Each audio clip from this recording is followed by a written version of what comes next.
बिना किसी घोटाले के, बिना किसी फ्रॉड के एसबीआई और पीएनबी जैसे बड़े बैंकों के शेयर रातों रात क्रैश कैसे हो गए? आरबीआई के सिर्फ एक फैसले ने अरबों का खेल बिगाड़ दिया। रिजर्व बैंक का एक ऐसा खुफिया नियम लागू होने वाला है जो भारत का पूरा सिस्टम पलट देगा। क्या इस नए नियम के बाद आपको कभी बैंक से लोन मिल पाएगा? लेकिन सबसे बड़ी हैरानी की बात, एचडीएफसी जैसे प्राइवेट बैंक बिल्कुल सेफ हैं। निशाना सिर्फ सरकारी बैंकों को बनाया गया। क्या आपने कभी सोचा है कि देश के सबसे बड़े सरकारी बैंकों के शेयर अचानक से रात ही रात में 3% क्यों गिरे? इन बैंकों में कोई घोटाला नहीं हुआ और किसी ने फ्रॉड नहीं किया, फिर भी शेयर बाजार में इनको अचानक से नुकसान क्यों होने लगा? इसका सिर्फ एक ही बड़ा कारण है, रिजर्व बैंक ऑफ इंडिया की तरफ से आई एक नई घोषणा। और हम हवा में बात नहीं करेंगे। इकोनॉमिक टाइम्स और दुनिया की बड़ी रिसर्च कंपनियों की रिपोर्ट के पक्के सबूतों के साथ आज हम इस पूरे खेल को आसान भाषा में समझेंगे। इस नए नियम का नाम एक्सपेक्टेड क्रेडिट लॉस है, जिसका सीधा मतलब भविष्य में होने वाले बड़े नुकसान का पहले से ही अंदाजा लगाना है। अगर आपका बैंक में खाता है तो ये वीडियो आपको पूरा देखना चाहिए, क्योंकि ये सीधा आपके पैसे और देश के भविष्य से जुड़ा है।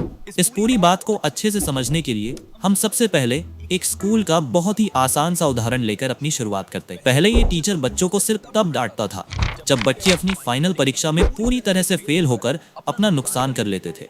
लेकिन स्कूल ने नियम बदला और अब टीचर हर दिन बच्चों का टेस्ट लेकर कमजोर बच्चों को पहले ही दिन से डांट कर सुधारने लगता है। टीचर अब फेल होने का इंतजार नहीं करता है और हमारा रिजर्व बैंक भी बिल्कुल इसी नए टीचर की तरह अपना काम कर रहा है। भारत के बैंकों पुराना नियम क्या था, इसे ध्यान से समझिए।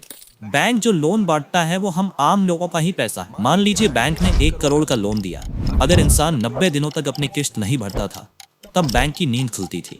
90 दिन बाद बैंक मान लेता था कि लोन खराब है और उसे अपने मुनाफे का कुछ पैसा एक अलग गुल्लक में रखना पड़ता था। 1 करोड़ का लोन खराब होने पर बैंक 10 लाख रुपया निकालकर लॉक कर देता है, जिसे बैंकिंग की भाषा में प्रोविजनिंग कहा जाता है।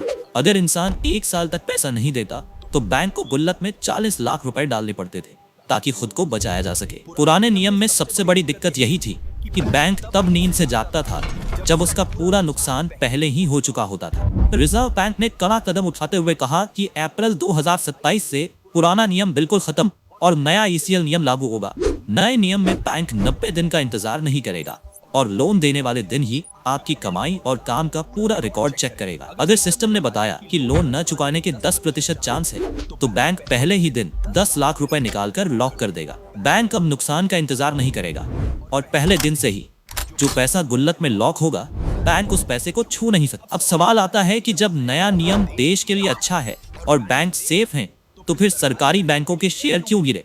बैंक हमारे पैसे को लोन पर देकर कमाते हैं। अगर वो पैसा लॉक करेंगे तो उनके पास आगे बिजनेस करने के लिए कम पैसा बचेगा। मैक्वेरी नाम की रिसर्च कंपनी ने साफ लिखा है कि नए नियम के बाद भारत के बैंकों का मुनाफा 10% तक कम हो जाएगा। मुनाफा कम होने से शेयर गिरने लगते हैं, लेकिन कहानी में सबसे बड़ा ट्विस्ट ये है कि शेयर सिर्फ सरकारी बैंकों के ही नीचे गिरे। जो बड़े प्राइवेट बैंक हैं जैसे एचडीएफसी या आईसीआईसीआई बैंक, उन पर कोई खास असर नहीं हुआ और उनके शेयर न के बराबर ही गिरे। यहीं पर बैंकिंग सिस्टम का सच छुपा है, क्योंकि सरकारी बैंकों को अपना बहुत सारा पैसा देश के विकास के लिए बांटना ही पड़ता है। उन्हें किसानों और गरीबों को लोन देना पड़ता है। मौसम खराब होने पर इन लोगों के लोन का पैसा डूबने का खतरा ज्यादा रहता है। दूसरी तरफ प्राइवेट बैंक चालाकी से काम करते हैं और गरीबों से बचकर अपना ज्यादातर पैसा बड़ी कंपनियों या अमीर लोगों को सुरक्षित देते हैं। जब नया नियम लागू होगा तो रिजर्व बैंक कहेगा कि जहां रिस्क ज्यादा है वहां सरकारी बैंकों को ज्यादा पैसा गुल्लक में लॉक करना हो। सरकारी बैंकों ने ज्यादा रिस्क वाले लोन बांटे हैं, इसलिए उन्हें अपना मुनाफा लॉक करना पड़ेगा, जबकि प्राइवेट बैंकों को बहुत कम लॉक करना पड़ेगा। मूडीज जैसी एजेंसियों ने कहा है कि प्राइवेट बैंक्स बच जाएंगे, लेकिन मुनाफा घटने से सरकारी बैंकों की कमर टूट जाएगी और उन्हें नुकसान होगा। शुरुआत में ये फैसला सरकारी बैंकों के साथ नाइंसाफी लगता है, लेकिन देश के भविष्य के हिसाब से रिजर्व बैंक का ये फैसला मास्टर स्ट्रोक है। जब बड़े बैंक डूबते हैं तो हाहाकार मचता है, क्योंकि बैंक के डूबने पर हमेशा आम जनता की मेहनत की कमाई ही डूब जाती है। रिजर्व बैंक की सोच साफ है कि ज्यादा मुनाफा कमाने वाले कमजोर बैंक से अच्छा है कम मुनाफा कमाने वाला मजबूत बैंक जो सुरक्षित रहे। इस नए नियम से बैंक अब अंधाधुंध लोन बिल्कुल नहीं बांटेंगे, वो सही लोन देंगे और पहले दिन से ही बुरे वक्त की तैयारी रखेंगे। ये था कड़वा सच। अब आप कमेंट करके बताएं कि क्या प्राइवेट बैंकों को भी किसानों को लोन देने का कड़ा नियम बनना चाहिए।